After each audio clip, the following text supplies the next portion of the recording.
Ashfaq Ahmad, homeopathic physician.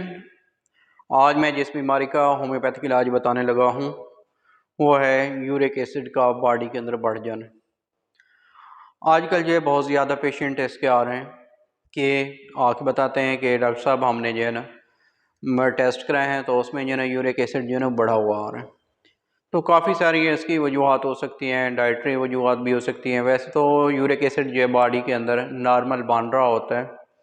Utilise भी हो रहा होता है, एक्सक्रीशन भी हो रही होती है, लेकिन बाज़ दफ़ा ऐसा होता है कि उसकी जो है क्वांटिटी वो बहुत ज़्यादा बढ़ना शुरू हो जाती है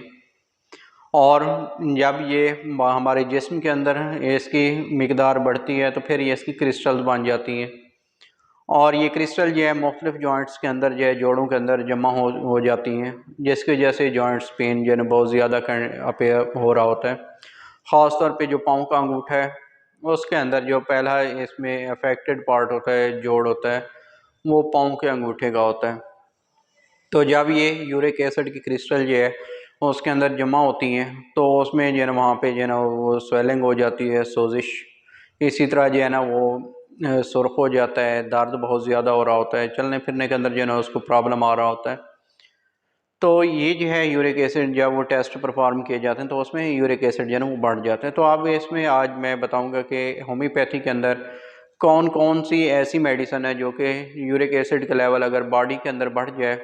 तो उसके लिए हम दे सकते हैं। तो इसमें जो है फर्स्ट तो ये जब भी मेडिसिन यूज़ करनी है उसके साथ डाइट का ध्यान रखना है कि ऐसी खुराक इस्तेमाल करनी है जो कि यूरिक एसिड के प्रोडक्शन को ज़्यादा बॉडी के अंदर प्रोड्यूस ना करे, एक तो उसका ध्यान रखना है। फिर उसके बाद ये कुछ मेडिसिन ऐसी हैं जो कि इसमें हाई यूरिक एसिड लेवल जो है उसके अंदर यूज़ की जाती हैं। तो सेल्फ मेडिकेशन नहीं करनी, पहले किसी जो है रजिस्टर्ड होम्योपैथिक फिजिशियन उससे कंसल्ट कर लेना है, या इस हवाले से मुझसे भी आप कंसल्ट कर सकते हैं। तो सेल्फ मेडिकेशन नहीं करनी, क्योंकि जो भी यूरिक एसिड के ये केसेस आते हैं आप इसकी जो अलामात होती हैं, जो एक पिक्चर आ रही होती है डिज़ीज़ की, उसको लेके फिर उसके मुताबिक जो उसकी मेडिसिन बन रही होती है वही हम इसमें देते हैं पेशेंट्स को, तो उससे वो क्योर होता है। अगर वैसे ही सेल्फ मेडिकेशन करनी है जो मैं मेडिसिन बता रहा हूँ बगैर किसी केस हिस्ट्री के वो उठा के आप दे यूज़ कर लेंगे अपनी मर्ज़ी से, तो उसमें जो है ना मैक्सिमम चांसेस होंगे कि वो जो है ना बेहतरी जो है ना कोई फ़ायदा ना पहुंचा सके। अब जो है ना मैं आता हूँ कि कौन कौन सी ऐसी जो है ना होम्योपैथी के अंदर मेडिसिन है जो कि यूरिक एसिड के लेवल को नॉर्मल करती हैं, और अगर वो हाई हो तो उसको नॉर्मल पे लेके आते हैं, और जो उसके अंदर जो अलामात आ रही होती हैं, जो प्रॉब्लम वो क्रिएट कर रहे होते हैं, उसको भी वो ठीक कर देते हैं। तो फर्स्ट जो है हमारे पास होम्योपैथी के अंदर जो मेडिसिन है वो है काल्चिकम मेडिसिन आ जाती है, और उसके बाद लेडम पाल आ जाती है, फिर उसके बाद गुएकम है, लिथियम कार्ब है एक मेडिसन। ये हम मुख्तलिफ केसेस के अंदर जो है जो उसकी अलामात आ रही होती हैं उसकी बेस पे हम देते हैं। इसी तरह बेंजोइक एसिड है, ये लाइकोपोडियम आ जाती है,